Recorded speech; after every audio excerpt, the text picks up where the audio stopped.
blank this out this side. Well, you and I are. Yes, I have heard of Dungeons and Dragons. I have heard of the game Dungeons and Dragons. I have heard of Dungeons and Dragons. Have you ever played it? I have never played it. But I've never played it. But I have no idea what it is.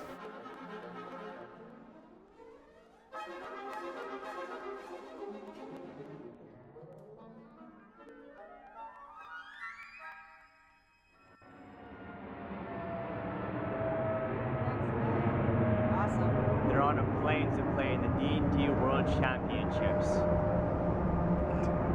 There's no world championships. When I first got introduced to D&D, it was when my boyfriend had told me that he still played the game. Basically, I told her for a while that, hey, I'm hanging out with the boys, doing that stuff, man stuff. After a couple weeks, she's like, you know what, on Wednesday, what is it that you guys actually do? And I told her, I'm playing Dungeons and Dragons. Okay, guys, into the bedroom. Yeah, we're cool. We don't play in a basement. We play in our friend's bedroom. I thought it was kind of cool though. I was curious about it after that. And so he told me about his campaign that he was writing. What is Dungeons and Dragons? It's a way of life. Really? Okay. That's kind We're off to a great start. It's a tabletop game similar to many board games that are out there, played with dice and pencil and paper. It was created by Gary Gygax in the 70s, and it originated from very, very simple war games where they would take figurines and roll dice to see, which figurine died and whatnot. And the rules for this game became more and more complex. Him and his group would add things to the game, like, what if this soldier could shoot fireballs? How would we translate that into numbers, into rules? Since then, it's evolved into this kind of mishmash of improv theater, interactive storytelling, the war game aspect, as you said, and a number of things that could make any number of people happy depending on what they wanted to do. Eventually, I did run my own session with the guys in the film group because they wanted to understand how to play the game. We went into character creation. Okay, I want to be a half-lane bard named Barnatab. Do you want to be like, are you going to be like a fighting type class, Yeah. melee? Yeah, Then I'll melee. be like a wizard or something. It was already like an hour and a half, and I was only about a quarter of the way done with my character sheet. How did you go? Alright, if you're going to be a druid, I'm not going to be a bard, because there's no reason. I shall be a barbarian.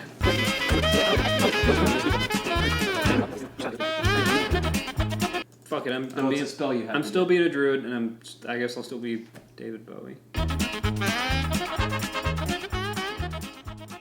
Create your character, you figure out the pieces to the puzzle, and then let the cards fall where they may, in terms of when the actual story begins. It just got difficult, so we printed out character sheets. My character was Lucan, the elvish wizard. I ended up just printing out a character sheet for a dwarf. I was an elvish rogue. I think character creation is pretty important. You guys gotta have dreams, aspirations. You gotta really think about it, because if you don't, you end up not really going anywhere in life. And who doesn't love escapism? I mean, if everybody who's watching this is in school or is working a 9 to 5, like, why would you want to stay in there, all the time? You can get all this stuff down on paper, but once it's done and finished, now it's a fully realized character that you just want to start, role-playing as.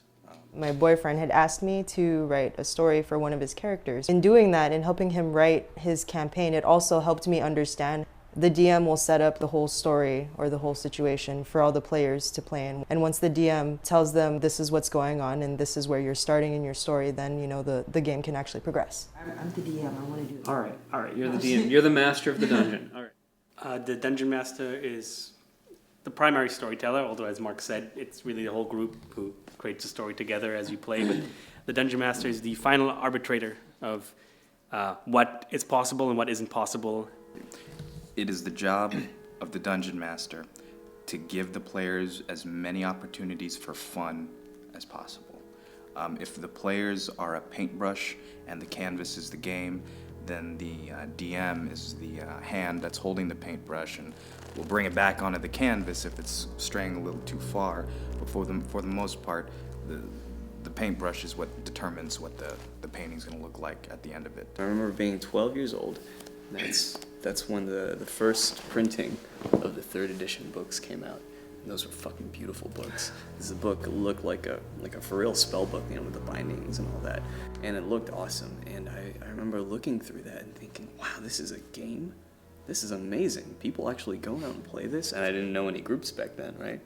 And so for the longest time, I thought Dungeons and Dragons was a myth. You know, no one plays this game. I've never seen it. And of course now we see groups everywhere. Yeah. You know, everyone does it. No, I've never run into anyone who was like, it's like Dungeons and Dragons is weird, I don't want to play it. The only responses that I've ever gotten were, that's cool, or that's cool, let's play. It certainly seems to be the direction it's going. And you see that across the board with movies, with media, with everything. It has become so much more popular to be into geek stuff.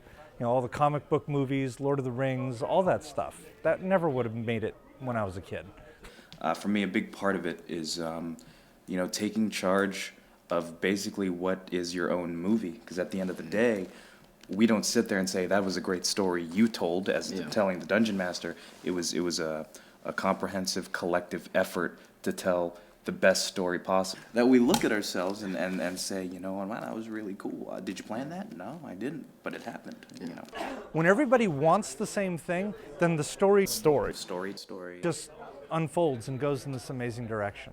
Yeah, it's a great creative outlet. Anyone who's kind of missing that sort of aspect of their lives could really benefit from playing and getting together with people and just having a good time, because at the end of the day, you really are just hanging out with your friends. The bottom line is, unlike any other game, there is no wrong way to do it. As long as you're having fun, you're doing it right. So have fun.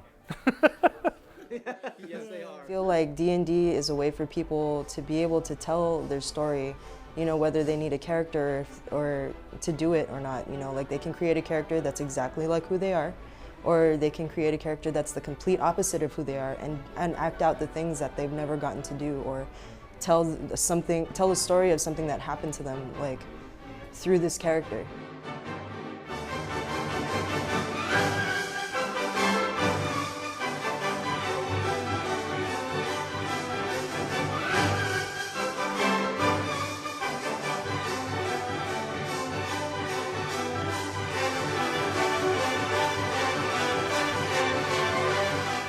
You should go and make a character and play right now.